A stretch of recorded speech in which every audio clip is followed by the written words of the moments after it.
ఈ వారం గ్రహ గమనాలని పరిశీలన చేస్తే సూర్యోదయ లగ్నం కుంభలగ్నం, రవి బుధ రాహు కుజులు కుంభరాశిలో ఉన్నారు.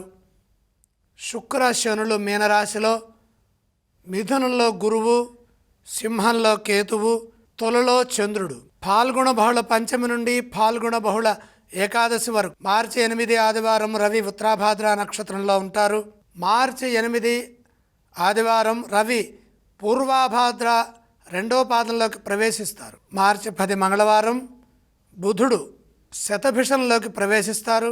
అదే రోజు చంద్రుడు జ్యేష్ఠ నక్షత్రం దగ్గర ఉంటారు. మంగళవారం మార్చి 10 చంద్రుడు భూమికి అత్యంత దూరమైన అపోజీలో ఉంటారు. 4400 కిలోమీటర్ల దూరంలో ఉంటారు. 12 గురువారం చంద్రుడు దక్షిణ క్రాంతి 28.4 డిగ్రీలు.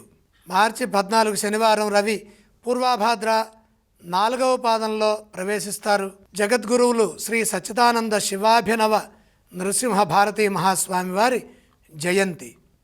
ఇవి ఈ వారంలో ఉన్నటువంటి విశేషాలు.